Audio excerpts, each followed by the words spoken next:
क्योंकि पुराना विधानसभा में बहुत सारी चीजें हैं जो इस वक्त चल रही हैं और चलनी भी चाहिए। जिस तरह से पुराना विधानसभा,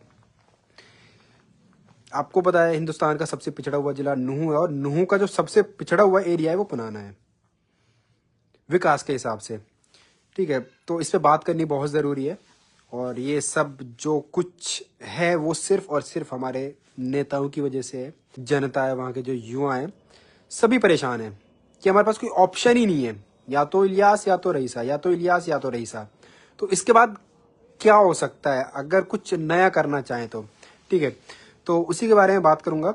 अभी इस वक्त जो सबसे बड़ा प्रॉब्लम है वो पुराना है, जहाँ पे बेरोजगारी सबसे ज्यादा है, जहाँ पे विकास नहीं है। खुद यार पुराना की हालत आप देख लो, वहाँ के रास्ते, वहाँ की गंदगी, वहाँ के लोग किस तरीके से परेशान है। हमारे नेताओं की अभी तक दो ही प्रायोरिटी रही है कि लोगों को आपस में लड़वाओ, गांव में लड़वाओ, मोहल्ले में लड़वाओ, परिवार में लड़वाओ, एक को बर्बाद करो, दूसरे को जेल में भेजो। यही हुआ है। और इसी राजनीति पे अभी तक हमारे नेता सक्सेस होते रहे हैं। मेरा परिवार है, मेरे परिवार में दो दो गुट बना देंगे, कि एक इसको वोट देगा, एक इसको वोट देगा, और फिर उनको आपस में लड़ा देंगे। अब एक तो बेचारा पिटा है, क्योंकि दो लड़ते हैं तो एक पिटा है, वो ऐसी उसकी अपनी प्रॉब्लम है, वो हॉस्पिटल्स के चक्कर मारेगा, ये करेगा वो करेगा, पुलिस स्टेशन के चक्कर मारेगा, वहां पे पैसा फूक के आएगा। क्योंकि अब यार आपको पता है मेवात के हालात क्या है, आपकी जो FIR है वो भी बिना पैसों के दर्ज नहीं होती है। ठीक है, तो एक वहां पे अपनी कंप्लेन लेके बर्बाद हो रहा है, दूसरा फिर वो कंप्लेन जो हो गई है उसको वो जमानतें, ये फलाना डिमगाना, उसमें बर्बाद हो रहा है। मजे कौन ले रहा है? आपका नेता। और एहसान एहसान दिखा रहा है कि मैंने देखो आपका साथ दिया था, आपके खिलाफ कंप्लेन हुई थी, मैंने आपका साथ दिया था। यही राजनीति रही है। और हमारे लोगों ने अभी तक किसी से पूछा भी नहीं है कि भाई मेरे को नहीं चाहिए, मेरे को तेरा साथ चाहिए ही नहीं। मैं अगर मेरा कोई पुलिस का केस होता है तो मैं निपटूंगा, मेरे को नहीं चाहिए तेरा वो साथ। तू मेरे को जॉब दे, तू मेरे को जॉब दे, तू मेरे को स्कूल दे, तू मेरे को यूनिवर्सिटी दे, तू मेरे को कॉलेज दे, तू मेरे को हॉस्पिटल दे। हम नहीं पूछते। मेरी सोच है कि जो मेवात है वो डेवलप हो, वो मेवात जो है वो अनपढ़ ना रहे। मेवात की लड़कियां ऐसी ना हो जिनको पता ही ना हो कि हमें करना क्या है, क्योंकि अनपढ़ हैं। और लड़कियां अनपढ़ होती हैं तो आपकी पूरी जनरेशन अनपढ़ होती है। मेरे को याद है, मैं अब गांव नीम का है तो मैं होटल में कोचिंग के लिए जाया करता था। और वहां पे जब मेवात की बात आती है ना, कुछ आपके जब कुछ GK की जब बात आती है कि हर हिंदुस्तान का सबसे पिछड़ा हुआ एरिया कौन सा है और सबसे ज्यादा लड़कियां कहाँ पे अनपढ़ है, ये सारी चीजें जब आती है ना, तो मेवात का नाम पहले आता था। और लोग हंसते थे, जो मेरे साथ में जो लोग ट्यूशन लेते थे वो हंसते थे सब कि हाँ मेवात में तो ये होता है, लड़कियों को बाहर नहीं जाने देते। वहां पे पढ़ाई वढ़ाई पे कोई ध्यान नहीं है, सिर्फ वो अपना चोरी चकारी करते रहते हैं। तो ये चीजें कहाँ से, क्यों नहीं बदला भाई? पूरा हिंदुस्तान बदल गया, हम क्यों नहीं बदले? क्योंकि हमारे राजनेताओं ने नहीं चाहा। मैं चाहता हूं कि बदलाव आए, हम लोग आगे आए, हम लोग डेवलपमेंट का हिस्सा बने हिंदुस्तान के। ठीक है, और बट अब वो होगा कैसे? क्योंकि सब तो वैसे ही बैठे हुए हैं। अगर मैं उस राजनीति में नहीं आऊंगा तो मेरा कोई क्या योगदान कर पाऊंगा मैं? आज की डेट में मैं इतनी क्षमता रखता हूं कि मैं किसी भी कैंडिडेट से ज्यादा पैसा लगा सकता हूं इलेक्शन में। और जो समीकरण है, जो लोग जो बदलाव चाहते हैं, ठीक है, अगर उस बदलाव की तरफ मैं देखूं तो लोग, जो प्यार मुझे मिला है वो बहुत है। मेरी ड्रीम्स है कि मैं मेवात की जो जो हमारी जो गर्ल्स हैं उन पे मैं काम कर सकूं। हमारी जो गर्ल्स हैं उनके लिए एक सेपरेट अलग यूनिवर्सिटी या कॉलेज बना सकूं। लड़कों से मेरे को उतना ज्यादा कुछ है नहीं, क्योंकि उनके लिए तो ऑलरेडी हर जगह यूनिवर्सिटीज हैं। ठीक है, हमारी मेवात की प्रॉब्लम क्या रही है? हमारी मेवात की प्रॉब्लम ये रही है कि हमारे पास कुछ ऐसा नहीं है कि जिसमें कोई भी माँ बाप बिना टेंशन के, बिना झिझक के अपनी लड़की को पढ़ने के लिए भेज सके। क्योंकि यार हमारा समाज ऐसा रहा है कि जहाँ पे हम लड़की को लड़के के साथ पढ़ते हुए नहीं देख सकते, लड़की को लड़के के साथ घूमते हुए नहीं देख सकते। तो मेरी कोशिश ये है कि मैं कुछ ऐसी कॉलेज या यूनिवर्सिटी बना सकूं जो सिर्फ गर्ल्स के लिए हो, जहाँ पे सिर्फ गर्ल्स हो, जहाँ पे कोई भी माँ बाप, कोई भी पेरेंट अपनी लड़की को बिना झिझक के भेज सके कि हाँ इस कॉलेज में हमारी लड़की सेफ है। और आपको पता है कि आप एक अगर अपनी फैमिली में एक एक लड़की को आप पढ़ा देते हो तो उसकी जो जनरेशन होती है, वो टोटल, वो फिर अनपढ़ नहीं रहती है। ठीक है। और इस चीज पे हमारे नेताओं ने आज तक ध्यान ही नहीं दिया। ना तो कोई प्राइवेट कॉलेज अपनी तरफ से बनवाई, ना सरकार से कोई ऐसे कुछ प्रोजेक्ट लेके आए कि चलो हमारी गर्ल्स के लिए कुछ काम करो। ठीक है। तो ये है। और दूसरा मेरा है कि मैंने एक हॉस्पिटल बनाना है, जिसके लिए मैंने ऑलरेडी लैंड खरीदी हुई है, हमारे मतलब पुनाना और नीमका के बीच में, इंदानी कोठी पे। वहाँ पे मेरे को एक मल्टी स्पेशल, जहाँ पे आपको कॉर्पोरेट जैसी फैसिलिटीज मिलें। कॉर्पोरेट हॉस्पिटल जैसे होते हैं, बड़े महंगे होते हैं, लेकिन फैसिलिटीज वहाँ की आपको पता है कैसी होती है। तो वैसी फैसिलिटीज मैं दे सकूँ, लेकिन एक रीजनल प्राइस में, जहाँ पे सिर्फ हॉस्पिटल का खर्चा निकल सके और हॉस्पिटल चल सके। मेरे को कमाना नहीं है। ठीक है। तो ये चीजें मेरा ड्रीम है। और बाकी जो विकास है, आपको पता ही है कि यार कौन सा ऐसा विधानसभा है, कौन सी ऐसी सिटी है, कौन सा ऐसा टाउन है, कौन सा ऐसा गांव है जहां के लिए गवर्नमेंट पैसा नहीं दे रही। क्या आपको लगता है कि हमारे जो ये पुनाना, नूह, फिरोजपुर या जो ये पिनंगवा, यहाँ के लिए पैसा नहीं आता? आप वहाँ की वो देखो यार, गंदगी देखो। एक छोटा सा एग्जांपल दे रहा हूँ मैं, गंदगी। आपने देखा वहां से निकलने में जो बीमारियां जो फैल रही है, कहाँ से फैल रही हैं? वहां से आप निकल नहीं सकते रास्तों से। विकास का कोई मतलब ही नहीं है किसी को। बस एक वोट बैंक बनाना है, कि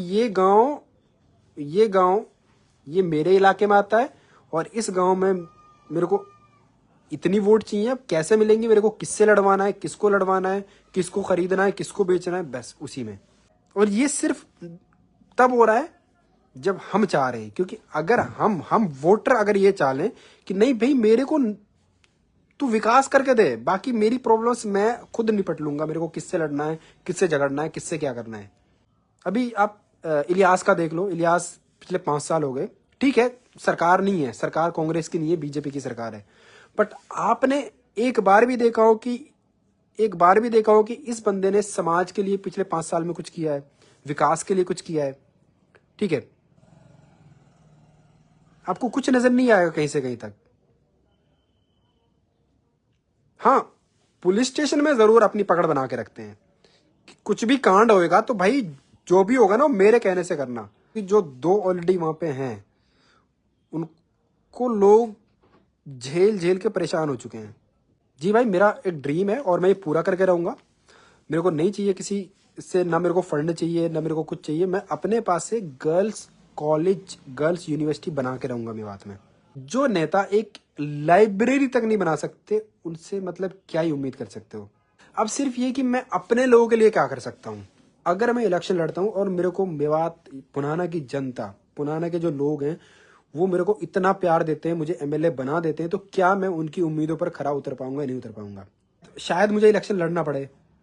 तो वो जो पॉजिटिव लोग होते हैं ना, वो पॉजिटिव लोग होते हैं, भले वो बदलाव ना ला सके, लेकिन एक बदलाव की किरण जला देते हैं।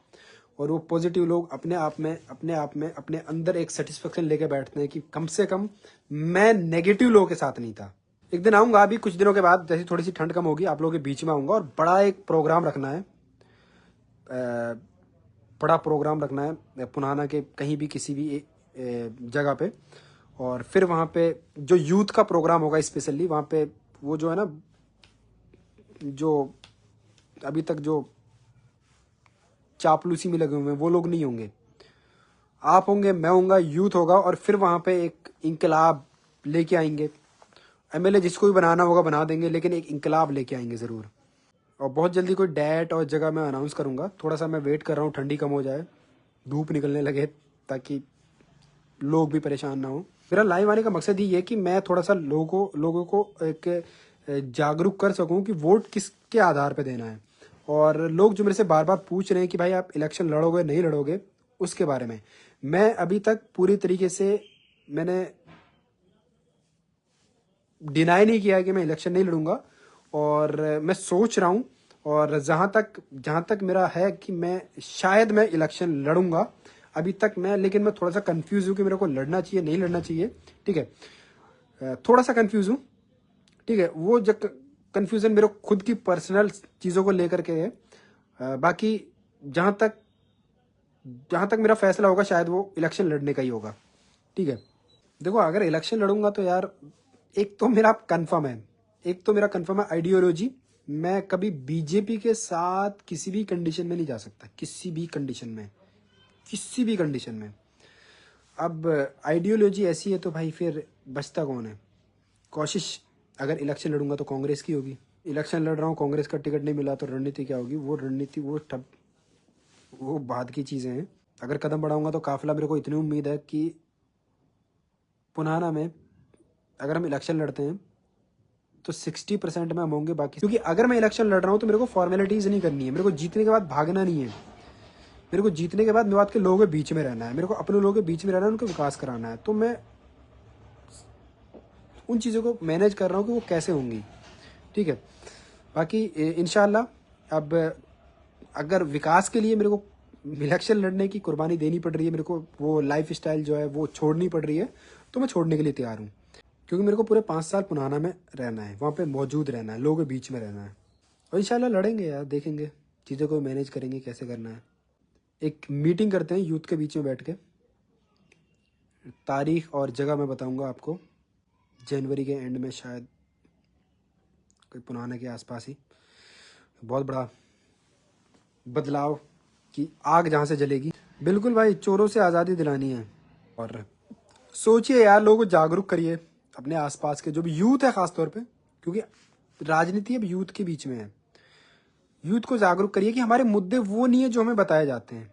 हमारे मुद्दे वो नहीं है कि हमें कोई पुलिस स्टेशन से छुड़वा के लिया, हमारी जमानत करवा के लिया है, हमारे ऊपर केस ना बनने दे। मुद्दे वो नहीं है, मुद्दे ये हैं कि हमें एजुकेशन कौन देगा, हमें रोजगार कौन देगा, हमारी मॉब लिंचिंग से हमारी सेफ्टी कौन कराएगा। मुद्दे ये होने चाहिए। आज रात के टाइम पे, शाम के टाइम पे कोई मेवात से बाहर जाने में सेफ नहीं समझता अपने आप को। ठीक है, तैयारी कैसे करनी है, किन चीज़ों को कैसे मैनेज करना है और आप लोगों के बीच में कैसे आना है। बहुत जल्दी मिलेंगे इंशाल्लाह। दुआएं करिए, मेहनत करिए और फैमिली के लिए कुछ अच्छा करिए। बाकी अपने लोगों के लिए अच्छा करोगे, फैमिली के लिए अच्छा करोगे, बाय डिफ़ॉल्ट अच्छा हो जाएगा सब कुछ।